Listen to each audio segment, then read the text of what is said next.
Well, hello there, modern world history students. This is Sanchez with one of our first flipped video lectures. And this video lecture is going to briefly give us an overview of what we've been talking about in class, which is the time period known as the Age of Enlightenment. Now, the Enlightenment we talked about kind of takes place after the Scientific Revolution. And the Enlightenment is a time period that we say roughly in around the mid-1700s, where we have social sciences or philosophers asking questions and using what we call logic, reason, evidence, observation to try to ask questions about some difficult topics. Asking questions about government, religion, economics, education, equality. So looking at the Enlightenment on the screen right now, we have our three essential questions. So in class I asked you to consider the fact that why do we consider this Enlightenment time period such an important turning point in world history? Number two, I asked you as we focus on our philosophers to think about what are their main ideas. What are these philosophers, these men and women really trying to fight for or stand up and take a stand for with their beliefs? And then finally, also in the class, want you to consider the fact that some of these ideas are going to have a major impact and influence our future revolutions that we'll be discussing, which include the American Revolution and the French Revolution. Now, the Enlightenment thinkers, they're going to use logic and reason, but there are some basic principles to the Enlightenment. So, for example, reason. Enlightenment thinkers believe that truth could be discovered. We can actually figure things out if we take the time to ask the right questions, use our reasoning, use our logic, use our critical thinking. Nature. The philosophers believe that the natural world, it's nature that is good and reasonable. Happiness.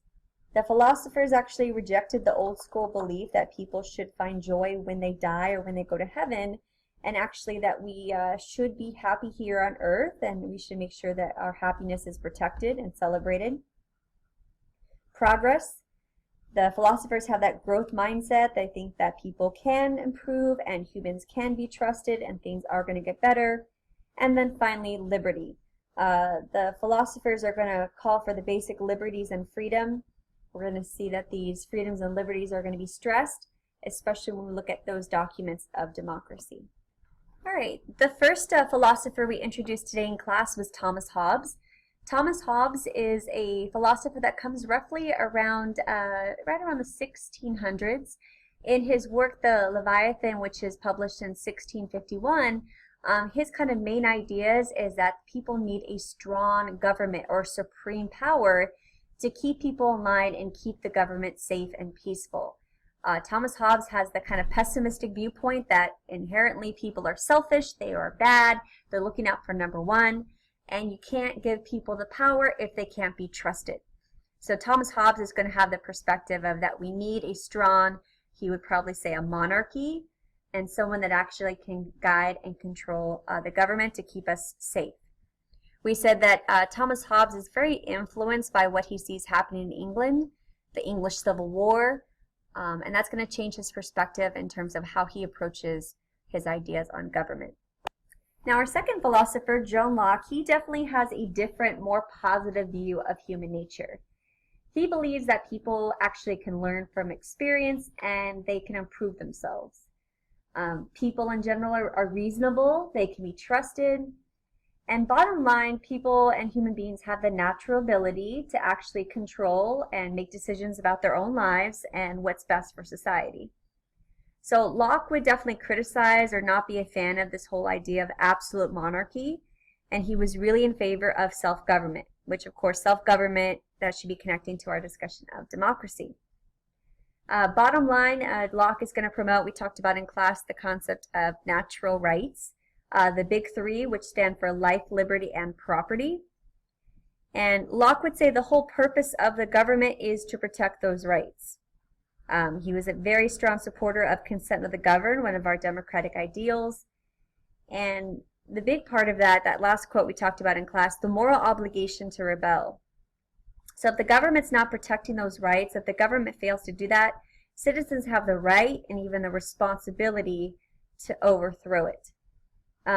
His belief that the government's power comes from the people is pretty much kind of the foundation from a lot of our democratic ideals, And a lot, especially in the United States, are documents of democracy, Declaration of Independence, Constitution, and the Bill of Rights. Our third philosopher, our Enlightenment philosopher, is a gentleman by the name of Voltaire. Voltaire is probably one of the most brilliant of our Enlightenment philosophers, very influential. He's a philosopher that not only writes about government and politics, but he's going to write about philosophy and drama. He used a lot of sarcasm and satire against his critics. And his main sort of push would be the advocating of freedom of religion, freedom of speech, and also something called tolerance. And you probably heard the word tolerance before, but tolerance, it boils down to acceptance. We can be tolerant of each other's beliefs, which means we respect them, we are open to them. We may not agree with them, but definitely, again, we're open to that. In a true democracy, we have to value that others are going to disagree with our opinion and how we discuss and make decisions together. Probably one of his most famous quotes in the textbook, it talks about, Voltaire is quoted to say, "I may not agree with a word you say, but I'll defend to the death your right to say it." So, hear that one more time. I may not agree with what you say, but I'll defend to my death your right to say it. So Voltaire is saying we have the right to use our voice, we have the right to speak our opinions, and again, he's really pushing for those basic freedoms. These are the basic freedoms we could even say are in our First Amendment rights and the U.S. Bill of Rights: freedom of speech, assembly, petition, religion. So Voltaire is tremendously influencing our document of democracy, the Bill of Rights. Another philosopher tremendously important to our documents of democracy, which will be Montesquieu. And Montesquieu has a perspective of something called separation of powers. Montesquieu actually going to devote himself to the study of political liberty. And he actually looks towards, even though he's a French writer, he believes that Britain was the best, had the best government and most politically balanced compared to what was going on in France. So Montesquieu is really going to push for the concept of actually separation of powers, limited government, one of our democratic ideals. And the way he's going to promote it is he's going to say we should have different branches. If you don't want the power to fall in the hands of one, if you don't want a tyrant, divide that power. Make sure that that power is able to be checked or balanced. He says, power, it should be a check to the power. And this idea, checks and balances, is something that we use in the United States Constitution. So on the screen right now, it says executive, legislative, and judicial. So hopefully you're flashing back to 8th grade, thinking about executive branch. That would be our President of the United States. Our legislative branch would be more our Congress, our senators, and our representatives.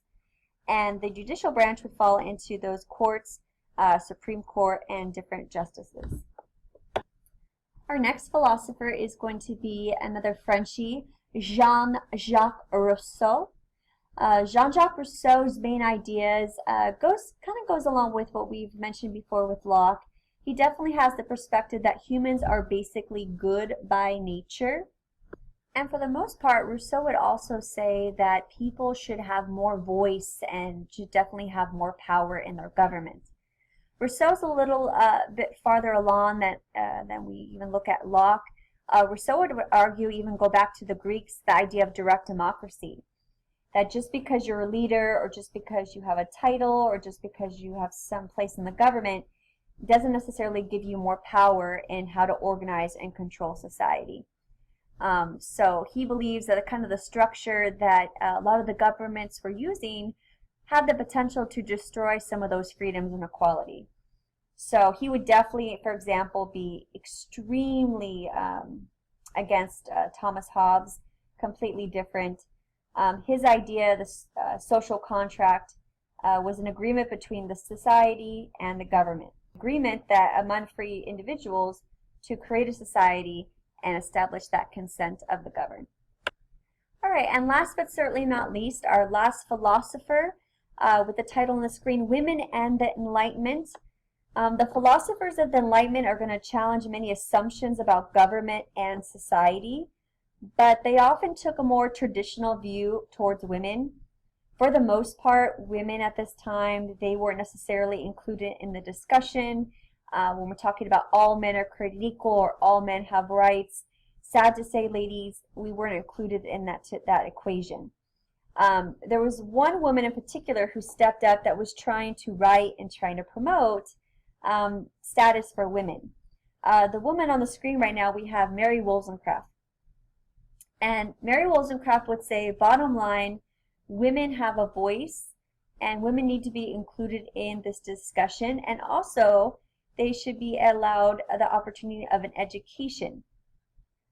If women are educated, if they have the knowledge, women are capable, more than capable, to vote and make decisions about the government.